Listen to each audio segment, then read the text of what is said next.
Savez-vous qui sont les plus grands influenceurs musulmans? Assalamu alaikum wa rahmatullahi wa barakatuh. Dans cette vidéo, Inch'Allah, nous allons parler des personnes musulmanes qui ont eu un des plus grands rôles à jouer au sein de la communauté. Dans un premier temps, bien évidemment, nous avons le prophète Mohammed sallallahu alayhi wa sallam.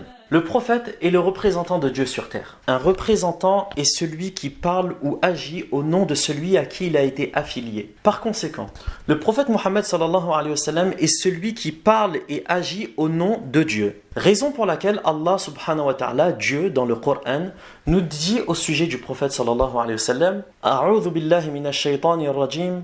Wa ma yantiqu 'anil hawa in huwa illa wahyun yuha. Il ne parle pas selon ses suppositions, sous l'effet de la passion. Ce n'est qu'une révélation qui a été révélée, que lui a enseigné celui qui a une force prodigieuse, c'est-à-dire Jibril alayhi salatu wassalam. Car en choisissant Mohammed comme représentant, Dieu a aussi garanti le contenu de ce que Mohammed sallallahu alayhi wa sallam allait déclarer. Raison pour laquelle Dieu reprit le prophète sallallahu alayhi wa sallam à travers la révélation, aussitôt que le prophète sallallahu alayhi wa sallam donnait un avis qui ne correspondait pas forcément à celui que Dieu voulait. Ainsi, on peut retrouver ces exemples dans Surat Abasa, mais aussi Surat At-Tahrim, etc. Le prophète sallallahu alayhi wa sallam était donc influent car tout le din repose sur son enseignement. Deuxièmement viennent les compagnons du prophète sallallahu alayhi wa sallam.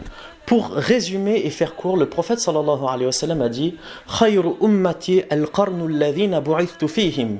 La meilleure génération parmi ma communauté fut celle dans laquelle j'ai été suscité. Les compagnons sont ceux qui ont embrassé l'islam durant le vivant du prophète sallallahu alayhi wa sallam, qui l'ont rencontré et qui sont morts avec la foi. Le prophète sallallahu alayhi wa sallam, pour résumer leurs valeurs, il disait: ne dites pas de mal au sujet de mes compagnons, car si l'un d'entre vous dépensait de l'or en quantité égale au mont Uhud, il n'atteindrait pas l'équivalent ni même la moitié de l'un d'entre eux.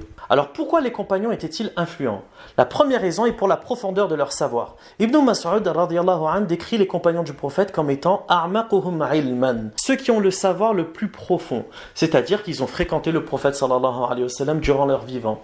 Ils ont réussi à le questionner. Donc ce qui fait que dans leur ensemble, tous les sahaba réunis forment la génération dont le savoir n'a pas d'égal. Deuxièmement, ils étaient influents par rapport à leur valeur auprès de Dieu. Il y a unanimité sur le fait que chaque compagnon du prophète sallallahu alayhi wa sallam a un grade plus élevé, plus important que n'importe quel autre musulman de la communauté du prophète sallallahu alayhi wa sallam. Ils sont les premiers de la communauté à avoir découvert la foi, ils se sont sacrifiés parfois pour elle, et Dieu a déclaré à leur sujet qu'il était satisfait d'eux, comme eux furent satisfaits de lui. En troisième position vient le mufti.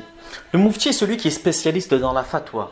La fatwa, c'est la vie juridique qui est circonstanciée, c'est-à-dire qui est établie en fonction d'une circonstance spécifique. Est-ce que Dieu aime quelque chose ou pas et à quel niveau?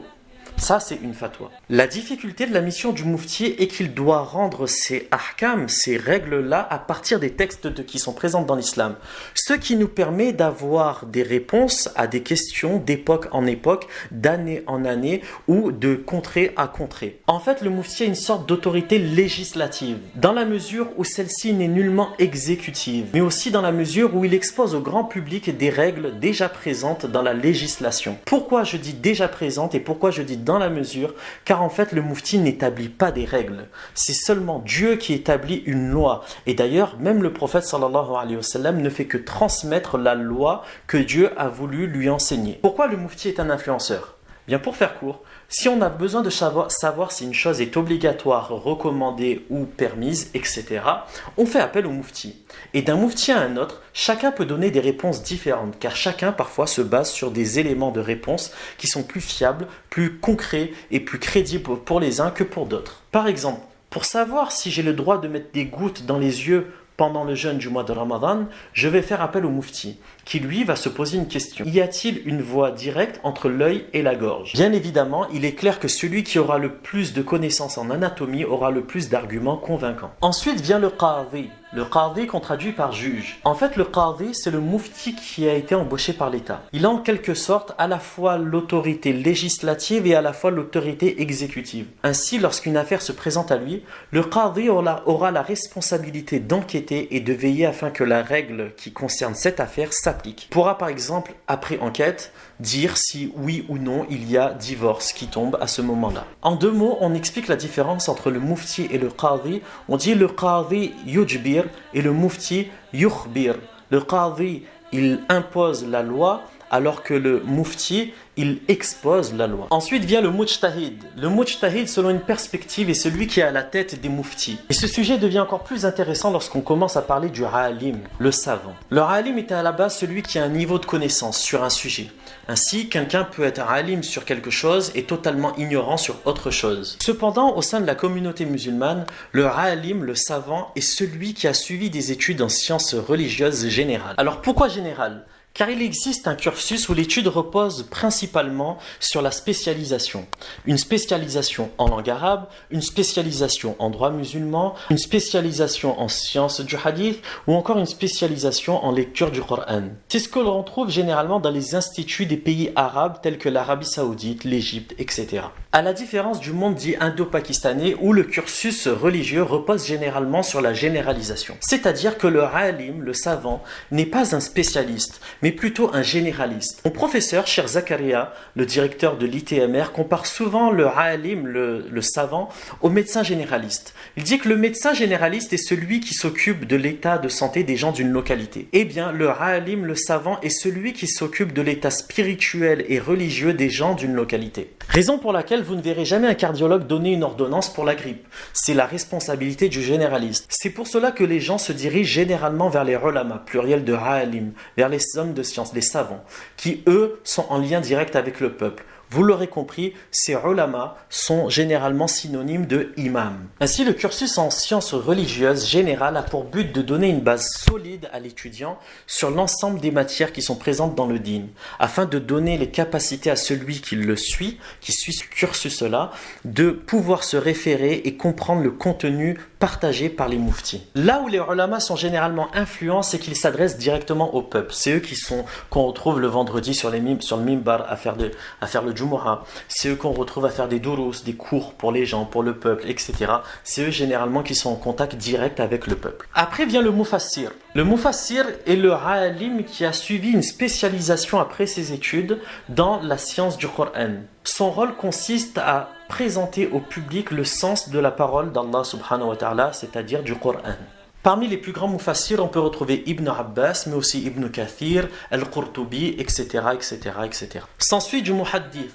Le muhaddith, c'est le alim qui a suivi une spécialisation après ses études dans la science du hadith. Parmi les muhaddiths les plus connus, il y a Al-Bukhari, Muslim, Ibn Majah, Nasa'i, etc. Après vient le faqih. Le faqih, c'est le alim qui est spécialisé dans le droit musulman, tout simplement. Parmi les plus grands fuqaha, pluriel de faqih, on y retrouve Imam Abu Hanifa, rahimahullah, Imam Malik, Imam Shafi'i, Imam Ahmed ibn Hanbal, rahimahumullah. Mais ce n'est pas fini. Ensuite vient le qari. Le qari est celui qui a mémorisé le Coran par cœur, qui est expert dans la récitation du Coran et notamment des différentes versions de lecture. Après, il y a le hafidhul Coran.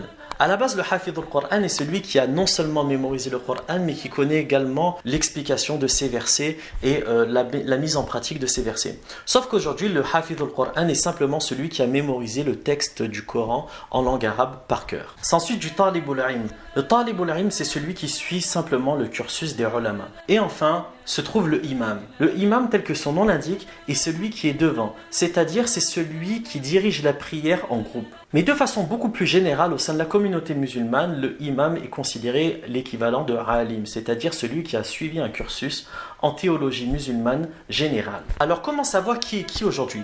À une époque, on ne se donnait pas de diplôme, mon apprentissage se faisait généralement à l'oral. La chance que nous avons aujourd'hui en France, c'est qu'un institut propose non seulement un cursus pour devenir mufti, mais aussi une formation pour devenir alim, c'est-à-dire un cursus de sciences religieuses générales. Quel institut c'est? L'Institut de théologie musulmane de La Réunion, qui depuis quelques années propose un cursus pour devenir mufti d'un Darul Ifta, c'est ce qu'on appelle, mais aussi un cursus en sciences religieuses musulmanes générales. Donc j'espère que cette vidéo vous a plu. N'hésitez pas à vous abonner à la chaîne. En ce qui nous concerne, on se donne rendez-vous pour une prochaine vidéo, Inch'Allah ta'ala.